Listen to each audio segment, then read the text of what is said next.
Even though it's Saturday, I still got to give you crap. You almost made it through that introduction without making any noise. But here Did we you hear a are. noise? Yeah. It was like a squeaky noise. Yep. Well, as we blanked to white, I noticed I'm still shifted over, so I moved over, and when I did, I adjusted my microphone, which makes a little squeaky sound. Maybe next week, but definitely not Monday, Tuesday, or Wednesday. Folks, if you're joining us today and you're wondering why the heck Paul and I are doing a podcast on a Saturday at 1 p.m., it's mostly because we don't like our families. That is the honest reason. But the second and third reasons here are that one, we got some good documentation showed up for me, and we kind of dispersed it and had some good stuff about that we want to talk about. The second, or I should say third reason, is that Paul and I are both traveling on Monday, and we have a very packed day in New York City, and there's a 99.98% chance that we won't be able to do a podcast. So if you're watching this show on Monday, but we said Saturday at the kickoff, this show is filling in for Monday because there's more than likely not going to be a show on Monday. Yeah, it's like the opposite of a 3-day weekend. Pretty much. Which means, but before we dive in there, folks, today's show is brought to you by Cloudberry Lab. Check them out at cloudberrylab.com/FRD to learn how to back up all your data, bring your own data, choose your own cloud, all that good stuff, and they help protect against ransomware and everything else. That's cloudberrylab.com/FRD. And good Lord, Paul, yeah. What a morning. What a morning. Yep. I think that is the most appropriate way. I was trying to, there we go. Paul, do you recognize what's behind me? I thought that I only saw the one on the right first, and I was like, why do you have dog poop on a scoop? But it's different ice creams. Yes, but these are ice cream scoops, and we had some good scoops. Yeah, oh, look at you. Yeah. Doing it big style. So for those who are just catching us and wondering why we're here, every once in a while you open your inbox and there's treasures in there, and today was one of those days where we got to see a very intimate look at what Microsoft is doing for their roadmap for Redstone 4. To be honest, it goes all the way into 2019, but we're not posting all that stuff yet. But it's a big deal, and I guess, Paul, I'll kick it off here with, could you give us, like a mile-high overview? Well, I was going to say maybe even a few parting words about some of the things that will be coming and some of the things that won't be coming with the Redstone 4 release.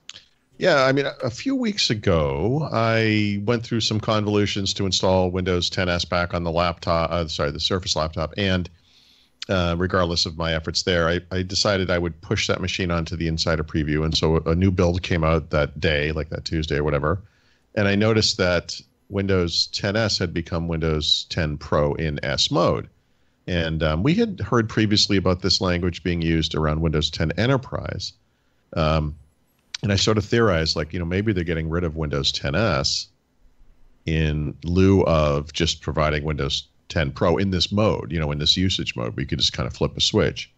I had hoped because there was no version of Windows 10 Home that kind of came in S mode before. And, the issue there is that you buy this PC, you spend X amount of dollars on it, and then you have to pay $50 to upgrade to Windows 10 Pro. And I was like, what they really need to do is get rid of that price hike, right? Make the free upgrade, which was a limited time thing, like an infinite thing.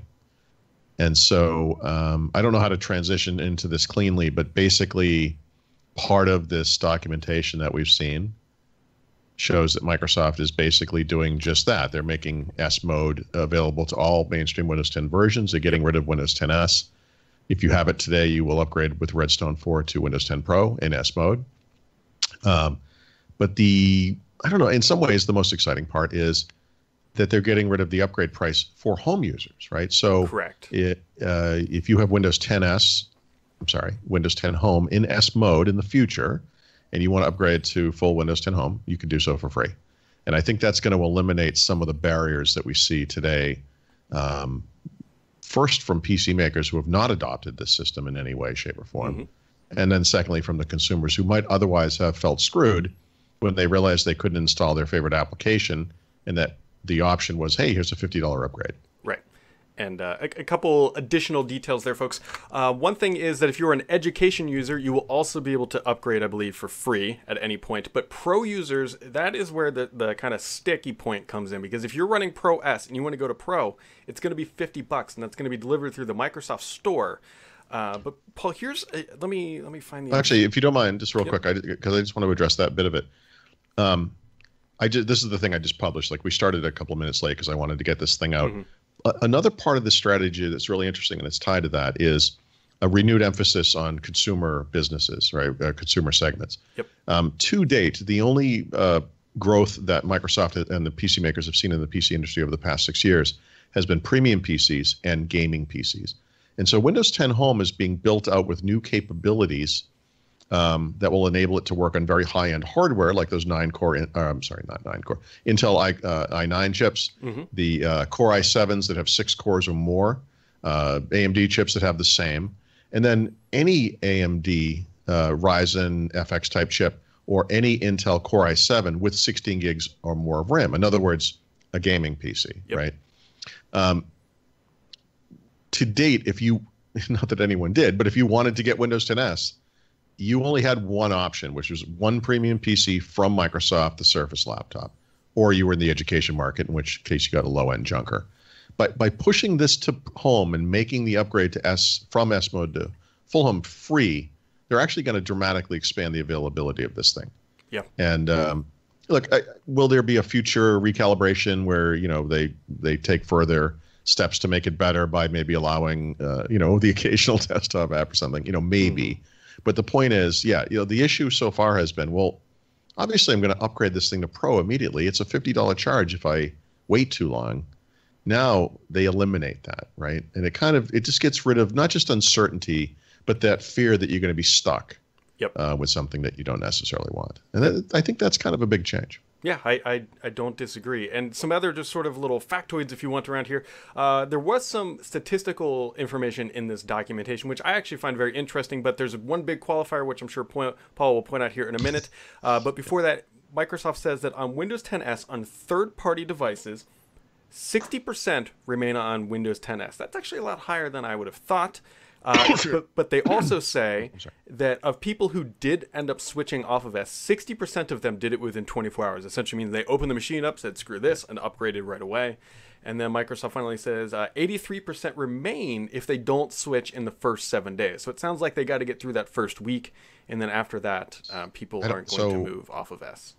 You have to wonder what they're talking about here. There are no third-party Windows 10S devices, right?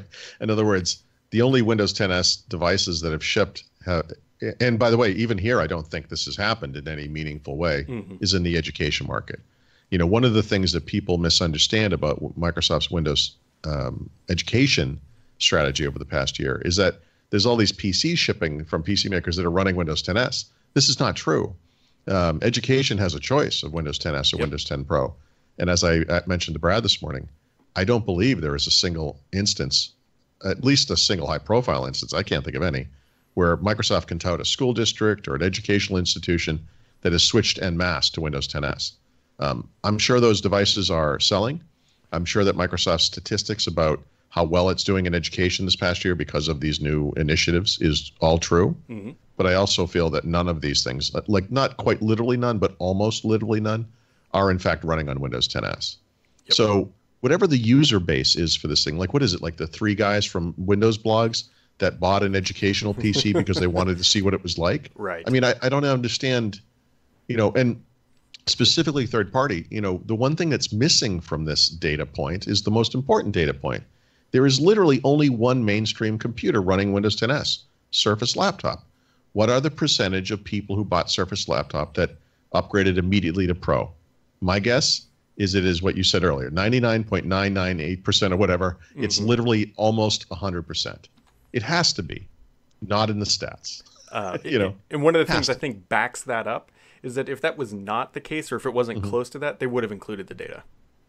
Yes, and so here's the thing. We know from our vast experience covering Microsoft's quarterly earnings, we just did it again, that one of the things this company likes to do is hide hard numbers, unit sales, market share, whatever those things are, and use fuzzy numbers, right? So they can talk about our X business, Xbox, Surface, whatever, grew X% this quarter, year over year. But we don't know what the unit sales were a year ago, so we don't know what that amounts to, right? If you sold 3 units today and you sold 9 units next year, you could be like, hey, sales were up 300%. Okay, but from what to what? We have no way of knowing. Right. So I think the plan here is Microsoft. And I want to be clear. Like I've been, I'm sort of critical of Windows 10s only because it's like a hard stop thing that they just implemented too quickly. Windows 10s is like a goal. It's a destination. By the way, you probably didn't read this because we've been writing and writing and writing. Mm-hmm. But I had I had what I think is a really good idea. But think about this. I think this is pretty good.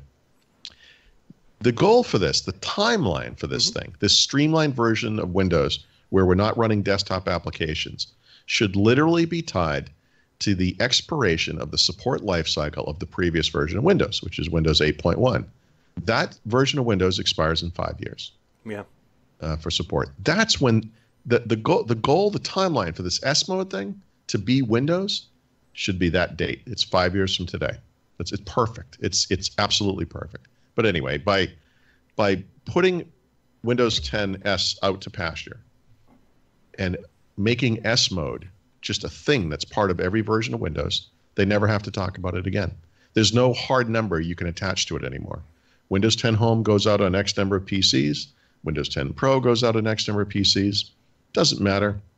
People are using S mode or they're not. Nobody cares. And they never have to discuss it. But here's what they can say. Hey, usage of S mode just jumped 110% year over year. From what to what? No idea. They're not going to tell us. Yep. They now have 110 They've made it users. A thing that can't be counted. It's perfect. Yep. Yeah. Yep. One other thing I do want to point out, and this is honestly a little bit confusing, and we will see how this plays out. I've got a couple guesses, but in the documentation, it says that it's going to, in S mode, it will allow security and antivirus applications. Now, obviously, the big kind of qualifier there is that those are more than likely not running through the store, which kind of breaks their Windows 10 S model when you throw it into S mode, and then all of a sudden you're allowing specific third-party apps. It would be interesting if they ever did that for Chrome. I don't think they will, but no, not this year. But yeah. So my theory there is that I raised the question fairly recently, like what is a verified app? Like what does that mean exactly, right? Now to date, we've sort of said, well, it's a Windows Store thing, but there's no reason they couldn't allow antivirus into the store, even though that was technically a Win32 app, and just verify it. In other words, we're going to let you in. I bet there's going to be guidelines. You can't impact the performance beyond X%, or you can't do this thing or whatever it is. And I'm sure what they're going to offer is some kind of a pluggable model where you can swap out Defender for whatever antivirus chooses to be part of this. It's one of those things where you're like, oh, look at they're doing this new thing, and then you sort of think about it. You're like, yeah, this makes total sense. They have to do this. My daughter is now yelling my name because, that's what kids do on a Saturday. So I suspect we'll have a visitor. I don't even think she's dressed. So this will be extra fun. Alrighty. So we've got that going on. And then there's a whole bunch of other kind of random mishmash of stuff that's... Here she comes. Oh, my brother's here. Tell him to come in and come downstairs. I thought your brother was doing a podcast with you right now. Yeah. With a different brother. I don't know what she's saying. But the other mishmash of stuff that is going on in here, which we've written up, and you can get definitely more detailed. On the consumer side, by the way, I broke out all the different SKUs that OEMs can now put onto a build, essentially, laptop, tablet, and all that stuff. Right. And then on Petri.com, I did that for the same on the commercial side. And what's interesting there, if you're not really familiar with this stuff, it actually shows you the breakdown of how much Microsoft is charging. Yes. We don't get this data very often, do we? For each I find this to be very interesting. Yeah. And now keep in mind, this is the absolute max that they are charging because there's incentives, there's bulk discounts, there's all that kind of stuff. But really what it tells you is that if you're looking at different types of machines, it will actually kind of tell you like where that line is in the sand about when they charge, let's say, $30 for a license or $101 for a license. It's just kind of, I really find that information interesting. Right. There are two things that were interesting to me about that on the consumer side. One is that the licensing price for Windows 10 Home versus Windows 10 Home and S mode is non-existent. They're the same price, and I think that's tied to the fact that you can upgrade to full home for free, right? So they're just going to make that seamless.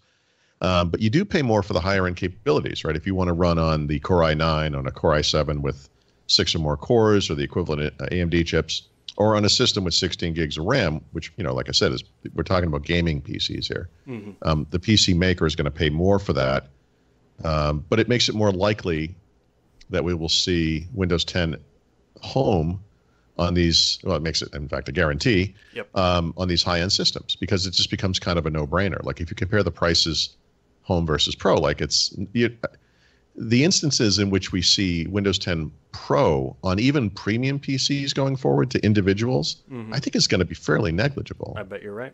You know, it's kind of a big change. I think a lot of power users would look at, I'm going to buy whatever device. It's like, I'm going to demand Windows 10 Pro. And it's like, well, what are the features you're going to use in there? I just want to get the better one, and I know developers need certain things like the Hyper-V stuff or whatever. And, IT pros who are not individuals, really, not when they're buying their own computers, might need access to, BitLarker to go or whatever the unique features are. But, for most people, Windows 10 Home is going to do it. And that's actually going to be kind of an interesting shift. Yep. One other thing I do want to point out on this topic is that when it comes to pricing for OEMs, Microsoft is not offering a discount, at least according to this information. There might be some incentive, so keep that in mind, of loading up S mode. Now, when it comes to enterprise or commercial customers, there absolutely is, because the pricing on the top end SKU, so it goes down from here, but on what's called the core tier the value tier from Microsoft for enterprise customers, they charge $75. But if they preload it with Pro S mode, it's $10. Yeah, and so the rationale there. So what's the price difference between those two? $60 essentially. $60. So here, that's interesting, right? To do an inbox upgrade from S mode to full Pro is $50. Yep. So even if you intended to go to Pro, you could save $10 per PC essentially. Not that you're making that decision. I mean, this comes from the PC maker, but it's going to be a tough sell. I mean, I think the $50 upgrade price is kind of baked into these differences. The problem is it gets pushed out to the end user, right, or the organization or whatever. Yep. I'm curious if you said there weren't volume discounts, but if they have some sort of notion of volume discounts or other promotions for bulk upgrades. Yeah, I'm sure there is. From S to Pro, there must be. Yeah. Yep. So this is all, as Paul pointed out, this is all information we rarely get to see, and so this is this is all accurate information. I'm sure Microsoft will give us more details, and we're just spoiling the fun a little bit early. But there's approximately 5 posts on Thurrott and 1 on Petri, and I definitely recommend you go check it out. Paul, you got any other hot button items here before we? Well, yeah, I mean, actually, it's based on what you just said. I mean, of course, once you kind of filter through all this information, the next immediate thought is, well, okay, we've gotten a hold of this a little early. They intended to reveal some of this April, May. There were dates in there. Build might have been an obvious venue for some of this information. And I sort of think to myself, like, we have both made the case, and I think it's a logical one, that Microsoft has killed this product called Windows 10s. Yep. Some other people might argue that, well, wait, hold on a second. They've actually kind of expanded it out. It's available in more places now, and they're kind of doubling down, as people often say, even though most people probably don't even know what that means. And, they're making it available more broadly. And that's a fair statement to make as well. And I suspect that the way they would have communicated this, if we hadn't ruined it, is to say, we're expanding the availability of Windows 10s and we're making it available in Home, Pro, Enterprise. Right. You're going to be able to get it everywhere. And they would have presented it as more of a positive. I still think it is a positive. I think it's not, we've all listed out, like, here's what's wrong with this thing and here's how you might choose to fix it. And there are things that they're still not doing. But the first logical step, which is to remove the question about the upgrade fee, they've actually done. And I that's a huge, kind of flexible change. And it shows that they can be flexible. I think it's kind of important because, to date, they've been very hardline about this thing. So I suspect that in addition to what we've seen and heard, that there might be more information along those lines. Like, look, we heard the feedback. We're not idiots. We're going to do right by our customers. There's a good way to market this, and that's not just positive, but is correct. And so I'm kind of curious about that. I want to see how they do it. And speaking of marketing, folks, I don't think that this is accurate information. I think it was lazy copy editing potentially, but there's images floating out there, or I should say one specific. I think it's from the Quest that came out. It says the RS4 is going to be named the Spring Creators Update. I wouldn't put much weight into that. If it is the Spring Creators Update, I'm going to be drinking a bottle of vodka. And I know. They do seem to be stuck on the creators thing. To be clear, the thing you're talking about. It doesn't say the update will be called. It just Right. it mentions it in passing, and people are like, oh, does this mean it's going to be called this? And I think they're sort of saying we have a creators update coming out in the spring. It will contain whatever. You know, I think that was the point of that communication. I hope they don't call it that. I really do. It's a terrible name. It really is. And there, you can't see her, but she's sitting right here. Oh, there she is. Hey, bud. You say hi to Paul? Hi, Paul. How you doing? So, all right. I think my time is about up for the day. You got anything else, Paul, before we shut it down? No, I'm probably going to be working all day, so Yep, I'm sure we'll be in touch.